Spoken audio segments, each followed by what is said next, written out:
When some innovative caveman invented the bow and arrow, it was a huge breakthrough. The discovery turned the Homo sapien into an efficient hunter-gatherer.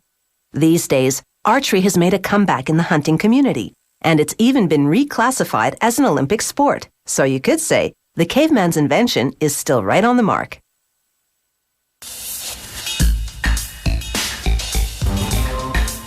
Today's bows are definitely not primitive devices. Crafted with calculated precision, they make it easier for you to take your best shot, and the caveman would have been very impressed. To make a longbow, a craftsman cuts 6 strips of cherry wood, a little more than ½ centimeter thick, using a bandsaw. Then with a belt sander, he repeatedly thins the wood strips on both sides, tapering the ends a little each time.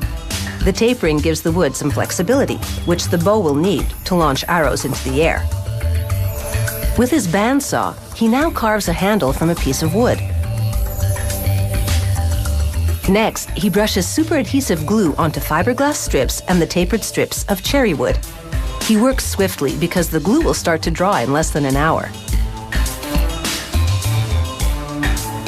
Now he layers the strips.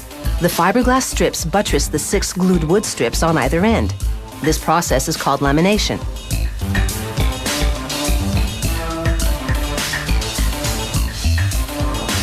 Next, he glues the wood handle to the fiberglass and wood lamination.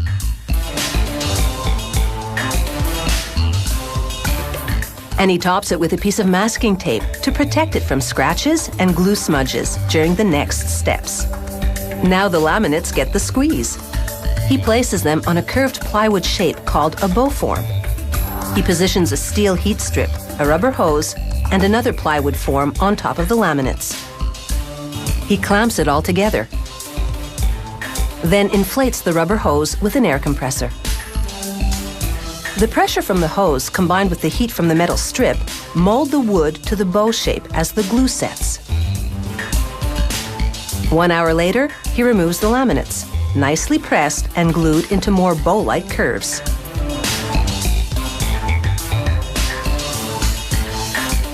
Now he draws the bow form onto the newly curved lamination, following a template made of fiberglass.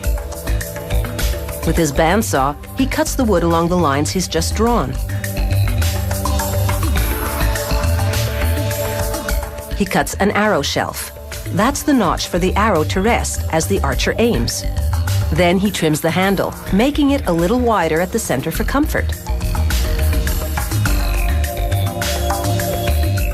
Next, using a coarse-toothed file, he hollows out little grooves in the upper and lower limbs of the bow.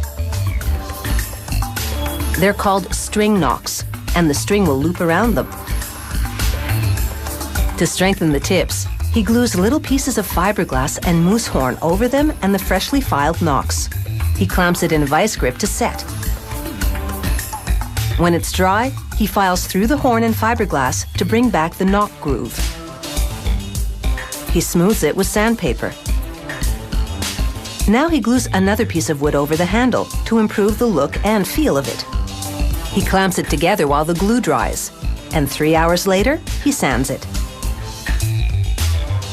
Next, he wraps the handle in a piece of leather and stitches it together with nylon thread called artificial sinew.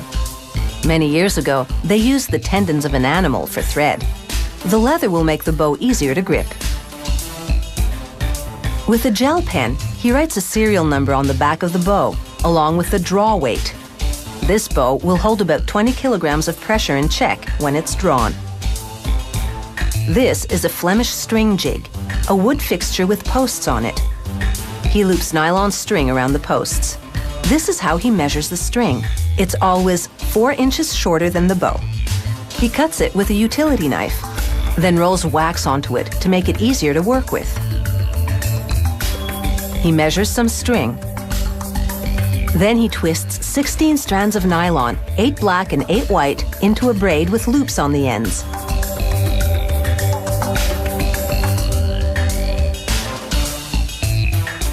He hooks the string on the nocks, and it's time for target practice. As he bends the bow, energy is stored. He releases it, and the energy propels the pointed projectile.